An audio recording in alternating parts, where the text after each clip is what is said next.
Okay, last time we had started in chapter 2 of the American Covenant. Let's continue on with that. If I overlap somewhat I did last time, I apologize, but it might help to understand things. The Marxist view of history. The Marxist view of history, as expressed by Karl Marx in his Economics and Philosophic Manuscripts of 1884, is simply: the entire so-called history of the world is nothing but the creation of man through human labor. His anti-Christian philosophy of history, and that of his many followers, has subtly permeated not only the totalitarian communist world, but post-Soviet socialism and American culture. This historical materialism sees man as an economic unit caught in a class struggle between the bourgeoisie, the haves, and the proletariat, the have-nots. Charles Bird, a follower of Marx and one of his most prolific materialist historians, molded the Hegelian dialect and Marxist theory into scores of his works on American history. He de-emphasized the Christian influence in America's founding while disparaging the character of its founders. The title of his first major work, An Economic Interpretation of the Constitution, illustrates how a Marxist perspective inclines the historian to view every event through the lens of Marx's economic prejudice. Most of us, whether we know it or not, have been deeply influenced by this view of history.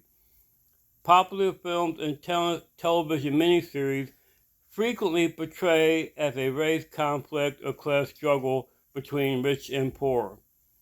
There can be no doubt that most of these entertainments watched by hundreds of millions of Americans reflect the influence of men such as Beard in their Marxist view of history. Their influence cannot be underestimated. U.S. News and World Report documented that most Americans believe that the fictional, often distorted historical dramas they watch are true. The Marxist historian specializes in emphasizing the evils of free enterprise, e.g., robber barons. They deny or distort the fundamental base of our society, biblical principles and their influence on through individuals. All historical views that deny the sovereignty of the God of the Bible must of necessity distort the facts of history to fit their perspective. They require revisionism and will often tolerate many views except one, the providential view. The who cares mentality. Presently, one of the most common historical views is the who cares, dropout mentality. If history is, as the renowned historian Edward Gibbon said, the recounting of the crimes of the human species, why study it?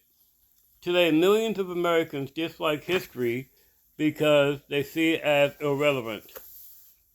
Today is what counts, and we learn from history that we learn nothing from history, are typical cliches tossed around by bored history students who see their lives as chance evolutionary happenings. History in this view is meaningless, therefore of no interest, and the future is unpredictable, therefore without hope. With this attitude, the only sensible approach is to live for the moment. With the Roman gladiator, many Americans are saying, "Let us eat, drink, and be merry, for tomorrow we die." Many Christians have subconsciously adopted this view of history. They undervalue their importance in a God-ordained view of history and see themselves simply as individuals God has plucked out of an evil world who are now merely awaiting heaven. Their sense of connectedness to the past and their hope and planning for the future are lost in the dim of the popular culture where they are called to focus on self-improvement and satisfaction. This attitude eases the burden of guilt that lies heavily on the heads of American Christians because of our nation's moral crisis, but it does not alleviate the responsibility for it. Ultimately, it is not the humanists, communists, or social deviants who are responsible for our present condition, because these people are lost. We should not be surprised that they act like lost and bitter rebels. But it is the Christian community that has neglected its heritage and forgotten the history of America. We are the ones who should be expected to remember it and restore the knowledge of it to the American people as a whole.